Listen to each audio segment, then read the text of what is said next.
మిత్రులారా, కాలం ఉండేటప్పుడు మిత్రులు సుధాకిరణ్, లెల్లే సురేష్లు ఉర్దూ కవిత్వాన్ని చదవమని నాకు ఒక పరీక్ష పెట్టారు. వాస్తవానికి నాకు ఉర్దూ రాయటం రాదు, చదవటం రాదు. ना मैं उर्दू पढ़ सकता हूँ, ना लिख सकता हूँ. అయితే ఉర్దూ కవిత్వం పైన సుధాకిరణ్ చెప్పినట్టు కొంత ఆసక్తి ఉంది. బహుశా ఆసక్తి ఎక్కడి నుంచి పుట్టిందంటే, చిన్నప్పుడు ఈ పక్కనే ఉన్నటువంటి ఆలియా ప్రైమరీ స్కూల్లో చదువుకున్నాను. నేను 7th క్లాస్ వరకు ఇక్కడనే చదువుకున్నాను. కుటుంబ వాతావరణం కూడా కొంత ఉంది. మా ఇంటికి మగ్దుం మొయినుద్దీన్ గారు కూడా వచ్చేవారు, మా పెద్ద అన్నయ్య నరసింహరావు. వాళ్ళందరూ కమ్యూనిస్ట్ పార్టీతో సంబంధం ఉన్నటువంటి వాళ్ళు. అట్లా కొంత ఉర్దూ కవిత్వం పైన కొంత ఆసక్తి, చదవటం తక్కువనే కానీ ఆసక్తి ఉన్నది. దీనికంటే ఎక్కువ బహుశా ఉర్దూ కవిత్వం వైపు గుంజినటువంటిది నేనే కాదు, నాలాంటి చాలామందికి బహుశా ఉర్దూ కవిత్వం పరిచయం అయినటువంటిది బాలీవుడ్ సినిమాలేమో.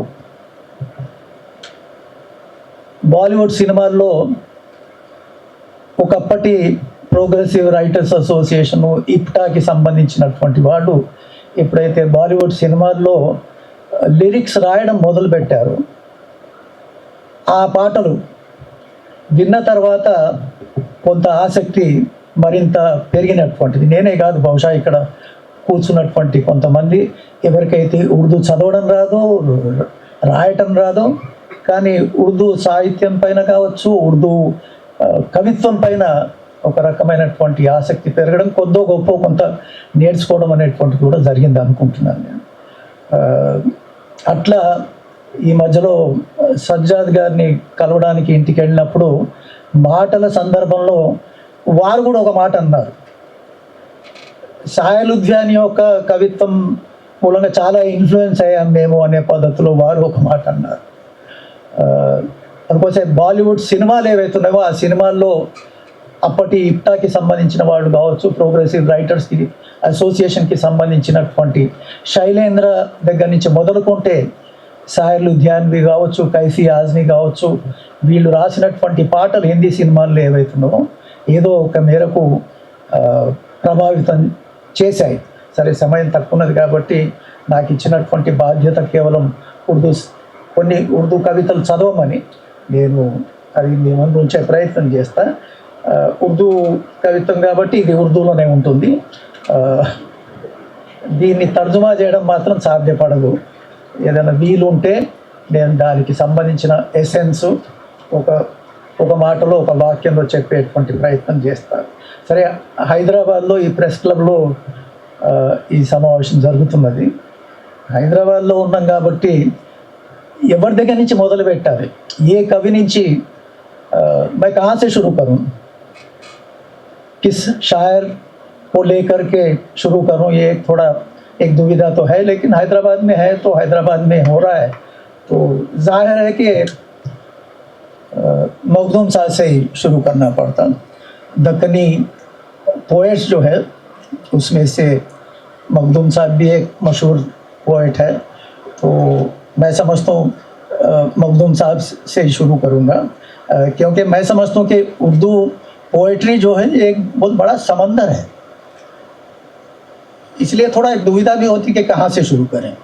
कुछ किताबें पढ़ते हैं जब उर्दू पोएट्री के, तो अमीर खुसरो साहब से शुरू होती है शायद, राइट.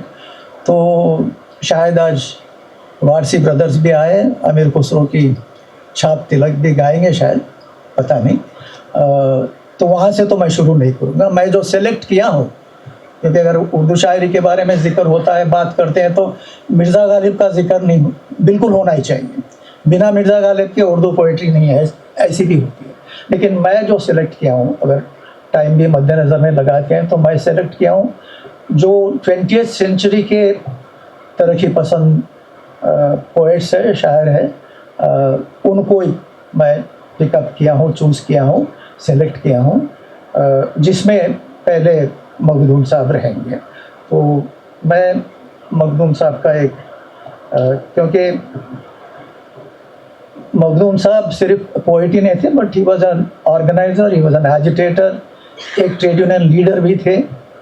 और उस ज़माने की बात अगर हम देखते हैं, 40s की बात जब करते हैं, जो तेलंगाना का एक आंदोलन हुआ है, जो पेजेंट मूवमेंट हुआ है और आज़ादी की जो लड़ाई चली है, वो बैकग्राउंड में मखदूम साहब के कुछ बहुत ही मशहूर गाने हैं, पोएम्स हैं, राइट। मैं सारों में नहीं जाऊंगा, लेकिन पहला ये है कि मखदूम साहब का जब जिक्र होता है, हमको हमारे दिमाग में आते हैं वो दो मशहूर लाइन, हयात लेके चलो, कायनात लेके चलो, चले तो सारे ज़माने को साथ लेके चलो। ये दो लाइन पहले हमको याद आती हैं। तो उनकी एक मशहूर शेर सबका ख्वाब, वो थोड़ा मैं पढ़ूँगा। वो शबे महताब मेरी ही न थी, वो शबे महताब मेरी ही न थी, वो तो सबका ख्वाब था। वो जो मेरा कहलाता था मेरी ही न थी, वो तो सबका ख्वाब था। साया ये गेसू में बस जाने के अरमान दिल में थे, मेरे दिल में ही न थे, वो तो सबका ख्वाब था। लाख दिल होते थे लेकिन जब धड़कते थे तो एक दिल की तरह, जब मचलते थे तो एक दिल की तरह, जब उछलते थे तो एक दिल की तरह, जब महक उठते थे तो दुनिया का महक उठता था दिल। आप में एक गर्मी एहसास होती थी, आप में गर्मी एहसास होती थी, नहीं मालूम वो क्या हो गया। चांदनी सी मेरे दिल के पास होती थी, नहीं मालूम वो क्या हो गया। देखिए, मैं समझता हूँ ये जो आखिरी लाइन जो है, 4 line, probably this was written sometime in 1964. Sajjad Saab should correct me. 1964 was the year when the Communist Party of India split into two. ये split का एक background भी इसमें हमको दिखाई देता। This is one poem. क्योंकि अक्सर मखदूम साहब का जब जिक्र होता है तो एक अलग सा भी महसूस होता है कि वो जैसे ये जंग है, जंग आज़ादी, आज़ादी के परचम के तले, ये भी गाना है। बट उनके जो थोड़े पोएम्स है, वो कहते हैं ना कि वो दिल को छूता है, जैसे कि आपकी याद। मैं वो भी 1-2 लाइन सुना देता हूँ। आपकी याद आती रही रात भर, चश्मे नम मुस्कुराती रही रात भर, याद की चांद दिल में उतरते रहे, चांदनी जगमगाती रही रात भर। देखिए आखिरी 2 लाइन जो है, कोई दीवाना गलियों में गुजरता रहा, कोई दीवाना गलियों में फिरता रहा, कोई आवाज़ आती रही रात भर। देखिए रात भर मखदूम साहब का शायद एक स्पेसिफिक अगर हम देखते हैं, एक जो गाना है वो बाज़ार में एक गाना भी है, वो उनकी एक पोएम है फूल के बारे में, मुझे याद नहीं आ रहा, फूल के बारे में एक है। फिर छिड़ी रात बात फूलों की, बात है या बारात फूलों की, फूल आते रहते हैं ऐसे। तो शायद इसमें मखदूम साहब जो लिखे उसमें ये भी उसी तरह का रात भर याद आते रहे। तो मखदूम साहब के बाद मैं सुनूंगा, क्योंकि my job is only to just recite, not going to తెలుగులో కూడా నేను తర్జుమా చేస్తలేను, బహుశా అందరికి అర్థం అవుతున్నది అనుకుంటున్నాను, राइट। मैं फिर जाऊंगा 1-2 पोएट्स जो इप्टा से PWA से जुड़े हुए थे। एक तो कैफी आज़मी साहब, उनकी जो एक कविता है औरत, उसमें से एक चंद हिस्से में पढ़ूंगा। शायद वो पहला लाइन किसी को किसी को एग्रीमेंट होता है नहीं होता मुझे नहीं मालूम, लेकिन ये एक फेमस पोएम है कैफी आज़मी साहब औरत।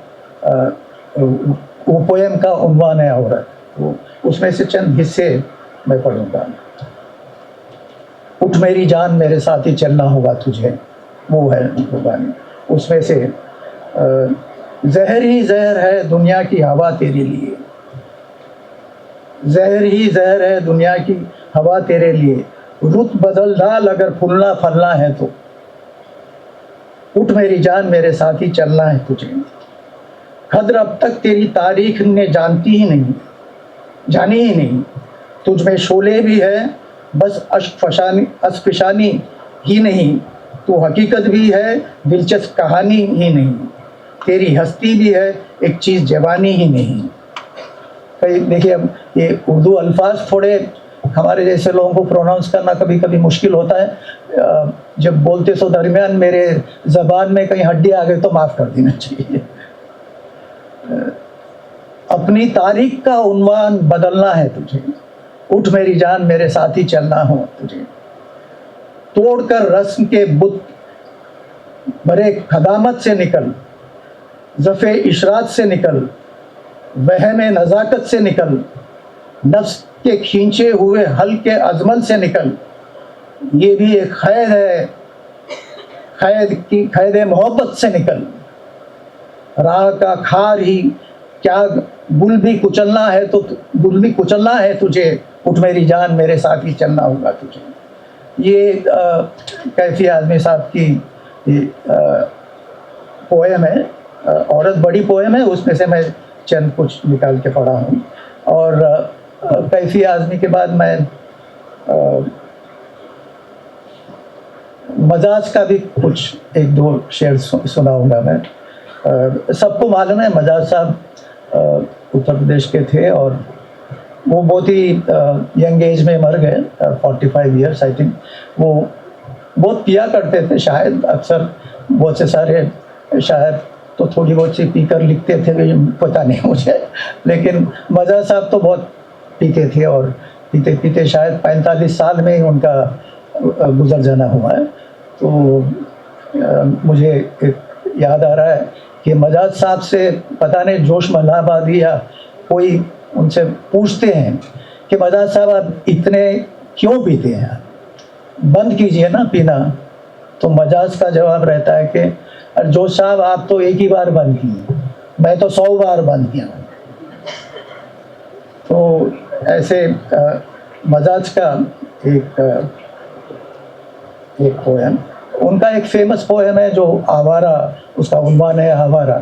वो तलत महमूद गाते हैं, गाना है वो। ऐ गमे दिल क्या करूं, वहशते दिल क्या करूं, इसमें है। खैर उसमें जो गुस्सा है, जो ढांचा है, वो ढांचे के ऊपर जो गुस्सा है और जो एक फ्रस्ट्रेशन है, एक डेस्परेशन है, वो भी मैनिफेस्ट होता है। वो फूंक दो, ऐसे टाइप के स्लोगन्स भी उसमें रहते हैं।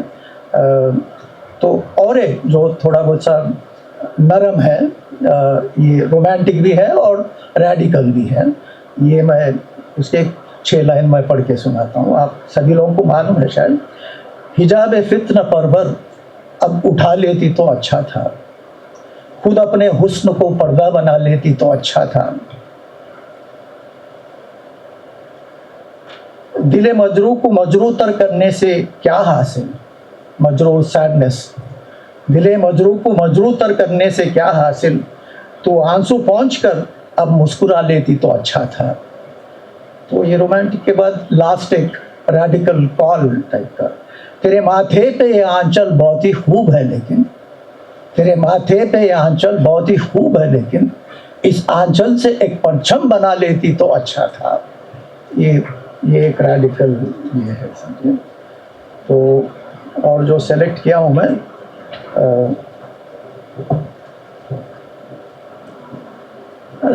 मैं ताजमहल, शायर लुधियानवी की ताजमहल का थोड़ा पढ़ूंगा। उसके बाद फैज़ साहब से मैं ख़त्म कर दूँगा, फैज़ के 1-2 पॉइंट्स पढ़ के ख़त्म करूँगा मैं जैसे कि पहले बताया हूँ कि शायर साहब का इन्फ्लुएंस हमारे जैसे लोगों के ऊपर बहुत है। मतलब जो हम अक्सर जब शायद 20 साल के थे या 21-22 साल के थे, जवान थे, तो अक्सर हमारे इलाके में, मैं शायद थोड़ा हैदराबादी टाइप का बोलूँगा, बहुत से सारे जवान लोग गलियों में घुसते थे लाइट मारने के लिए। तो हम लोग देखते थे ये कौन आशिक जा रहा है, ये आशिक अली मिर्ज़ा साहब का कुछ सक्सेस होगा नहीं। तो आशिक अली साहब आ जाते थे और बोलते थे कि देखिए भाई, अब ये वन वे ट्रैफिक ही दिख रहा, भाई क्या करना है। हम तो फिदा है, लेकिन वहाँ से कुछ रेस्पॉन्स नहीं आ रहा है। तो झट से हम बोलते थे कि देखिए भाई, वो टाइम पे गुमराह बोलकर एक फिल्म आया था बी आर चोपड़ा का, तो झट से हम बोलते थे वो 2 लाइन आज भी जो फेमस है शायर लुधियानवी के, वो ही उसको उसके सामने दोहराते थे। वो अफसाना जिसे अंजाम तक लाना ना हो मुमकिन, उसे एक खूबसूरत मोड़ देकर छोड़ना अच्छा है। तो ऐसा शायर का इन्फ्लुएंस। तो साथ ही अभी ताजमहल का जो एक पोएम है शायर का, I think it one of the best poems. ये मेरा फेवरेट भी है, क्योंकि उस टाइम पे एक फिल्म आई थी दिलीप कुमार की, जो जहाँ पर एक गाना है मोहम्मद रफ़ी गाते हैं, शकील बदायूनी की, वो ताजमहल को एक सिंबल ऑफ लव के जैसा प्रोजेक्ट किया जाता है। सारे दुनिया में भी आज भी ताजमहल बोल तो इट्स सिंबल ऑफ लव, ये प्रोजेक्शन रहता है। लेकिन शायर लुधियानवी का थोड़ा अलग सा नज़रिया है। He doesn't consider Taj Mahal as a symbol of love, right, he considers it as a symbol of power, symbol of authority, Sahir Ludhianvi. तो मैं ये ताजमहल का ये पढ़ के सुना। ताज तेरे लिए एक मज़हर उल्फत ही सही, ताज तेरे लिए एक मज़हर उल्फत ही सही, तुझको इस वादी रंगीन से अकीदत ही सही, अकीदत फेथ, मेरे महबूब कहीं और मिलाकर मुझसे। क्योंकि वो कह रहे हैं अपने माशुका से, माशुका कहती है शायद ताजमहल के पास मिलेंगे हम, तो उसका रेस्पॉन्स ये शायर ऐसा बोल रहे हैं, मेरे महबूब कहीं और मिलाकर मुझसे, बज़्म शाही में गरीबों का गुज़र क्या माने, बज़्म शाही में गरीबों का गुज़र क्या माने, सब्त जिस राह में हो सत्वत ए शाही की निशान, उस पे उल्फत भरी रूहों का सफ़र क्या माने, मेरे महबूब फसे पर्दाए तशीर ये वफा, तूने सत्वत का निशानों को तो देखा होगा, तूने सत्वत का निशानों को तो देखा होगा, मुर्दा शाहों के मखाबिर से बहलने वाली। देखिए ये 2 लाइन जो है उसका मेटाफर जो है, मुर्दा शाहों के मखाबिर से बहलने वाली, अपने तारीक मकानों को तो देखा होगा, अपनी तारीक मकानों, तारीक అంటే డార్క్నెస్, రైట్, అంటే టూమ్స్ ఉన్నాయి, ఆ టూమ్స్ని చూసి చాలా నువ్వు సంతోషపడుతూ ఉంటావు, రైట్. కానీ మన చీకటి ఇల్లు గురించి ఆలోచించు అనే పద్ధతిలో చెప్తాడు. ట్రాన్స్లేషన్ కొంచెం కష్టం వెళ్ళి, కానీ अपनी तारीक मकानों को तो देखा होता, अनगिनत लोगों ने दुनिया में मोहब्बत की है, कौन कहता है कि सादिक न थे जज्बे उनके, कौन कहता है सादिक न थे जज्बे उनके. వాళ్ళ భావాలు సిన్సియర్గా లేవని ఎవడంటాడు? అనేక మంది ప్రేమించారు, వాళ్ళ భావాలు సిన్సియర్గా లేవని ఎవడు అనుకుంటాడు అనే పద్ధతిలో రాస్తాడు. లేకిన్ ఉన్కే లియే తషీర్ కా సామాన్ నహీ, అంటే పబ్లిసిటీ చేయడానికి వాళ్ళ దగ్గర ఏది ఆయుధాలు లేవు. क्योंकि वो लोग भी अपनी तरह मुफलिस थे, వాళ్ళు కూడా మనలాగా పేదవాడు. ये इमारत तो मखाबिर के फसीले ये हिसार, मुतलक उल हुक्म शहनशाहों के अजमत के सुतून,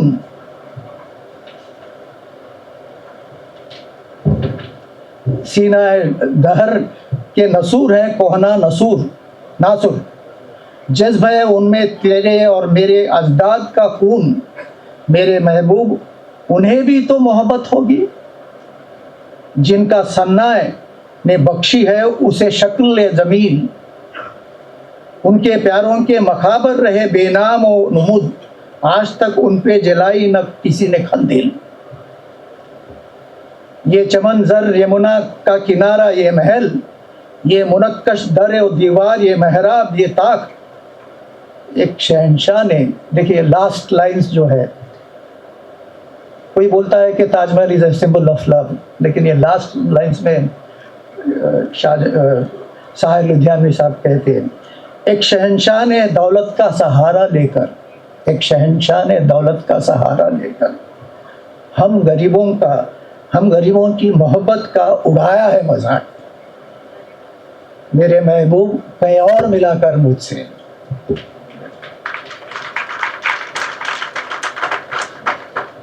టైం ఉంది 10 నిమిషాలు అయిందా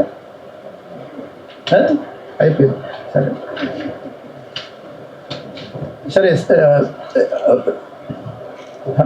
असली में बहुत ज़्यादा है, बोल सकते हैं, बट टाइम की पाबंदी है, तो मैं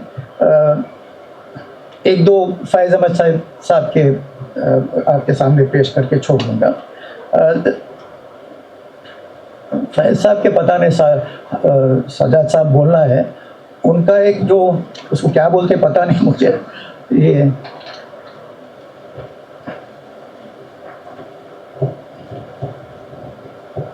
वन सेकेंड, ठीक है चलिए मैं वो छोड़ दूंगा। उनका वो फेमस एक 6-7 लाइन है जिसका उन्वान है कुछ इश्क कुछ काम, वही है सर ना। हाँ हाँ हाँ, तो वो अगर मुझे याद है तो मैं बोलूँगा जी। वो लोग बहुत खुशकिस्मत थे जो इश्क को काम समझते थे, वो लोग बहुत खुशकिस्मत थे जो इश्क को काम समझते थे या काम से आशिकी करते थे। मैं ठहरा मसरूफ जिंदगी से, कुछ इश्क किया कुछ काम किया। काम इश्क के आड़ा आता रहा, काम इश्क के आड़ा आता रहा, इश्क काम से उलझता रहा, इश्क काम से उलझता रहा, फिर आखिर तंग आकर मैंने दोनों को अधूरा छोड़ दिया। तो फैज़ साहब की ये बहुत बड़ी फेमस नज़म सुबह आज़ादी, मैं पूरे नहीं पढ़ूंगा। ये दाग दाग उजाला ये शब वजीदा सहर, सहर అంటే డాన్ ఉషోదయం, బహుశా మీరు వేసినటువంటి దానిలో కూడా అది ఉంది। वो इंतज़ार था जिसका ये वो सहर तो नहीं, वो इंतज़ार था जिसका ये वो सहर तो नहीं, ये वो सहर तो नहीं जिसकी आरज़ू लेकर चले थे यार कि मिल जाएगी कहीं ना कहीं, मिल जाएगी कहीं ना कहीं, फलक के दस्त में तारों की आखिरी मंजिल, फलक के दस्त में तारों की आखिरी मंजिल, कहीं तो होगा शबे सुस्त मौज का साहिल, कहीं तो होगा शबे सुस्त का मौज का साहिल, कहीं तो जा रुकेगा सफीना ए गमे दिल, जवां लहू के पुर असरार शाहराहों में से। बड़ी है, मैं थोड़ा कट करके बोलूँगा। सुना है हो भी चुका है फिरा के जुल्मत व नूर, सुना है हो भी चुका है मिसाल मंजिल व गम, बदल चुका है बहुत अहले दर्द का दस्तूर, नशात वस्ल हलाल वो अजब ए हिज्र हराम, जिगर की आग नज़र की उमंग दिल की जलन, किसी पे चारा हिजरा का कुछ असर ही नहीं, कहाँ से आई निगर का सबा किधर को गई, अभी चिरागे सरे राह का कुछ खबर ही नहीं, अभी गिराने शब में कमी नहीं, नजते दीदा वो दिल की घड़ी नहीं आई, चले चलो कि वो मंजिल अभी नहीं आई। राइट, तो तो साथियों, अक्सर देखिए हमारे जैसे बहुत से सारे लोग एक 50 साल से लगे हुए हैं, कोई ना कोई मूवमेंट में लगे हुए हैं। मैं एक एक्टिविस्ट है, तो अब यहाँ पे भी हमारे कोई दोस्त लोग मौजूद हैं जो कभी कभी थोड़ा लाइटर वे में हमसे पूछताछ करते रहते, कुछ मजाक भी उड़ा देते रहते हैं। अरे क्या हुआ यार, यहाँ पे बैठा है एक मेरा दोस्त, अरे क्या हुआ यार, इतने 50 साल से वही झंडा बोल रहे हैं, वही इनकलाब बोल रहे हैं, वो कुछ पता ही नहीं उसका क्या कुछ आगे बढ़ रहा है या नहीं। तो ऐसा टाइप का पूछते हैं, तो मुझे भी झट से फिर वही फैज साहब याद आ जाते हैं। फैज साहब की वो जो नज़्म है जो आबिदा परवीन गाती है, तो वो याद आ जाती है। इसलिए कोई ऐसा अगर पूछते हैं तो मैं यही जवाब फैज का यही कोट करता हूँ, नहीं निगाह में मंजिल, नहीं निगाह में मंजिल तो जुस्तजू ही सही, కనుచూపు మేరల్లో లక్ష్యం లేకపోతేనేమి ఆ తపన ఉండని, नहीं विसाले मंजिल మయస్సర్, नहीं విసాలే మయస్సర్ తో ఆర్జు ఈ సై, మన కలియక సాధ్యం కాకపోతే ఆ కోరిక ఉండని।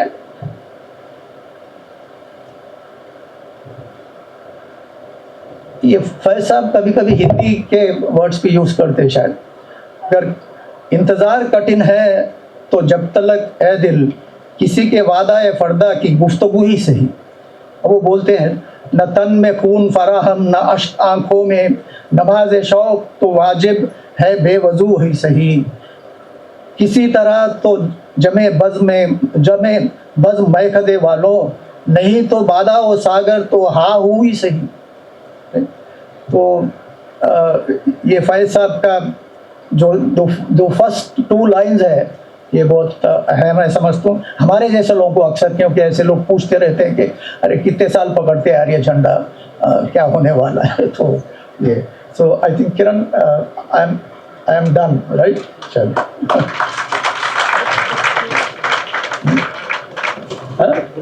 शायद సంజార్ని కూడా రమ్మంటే ఆయన కూడా పట్టుకుంటాడు కదా, ఆయన ఎక్కడ మాట్లాడాలి, మీ ఇష్టం। ఏం చేయాలి ఇప్పుడు, ఏం చేయాలి, ఒట్టి ఇట్లా చూడాలా? बहुत है, टाइम की पाबंदी है मेरे भाई।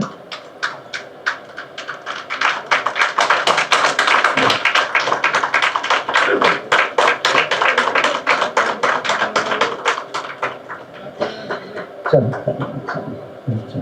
राइट चल।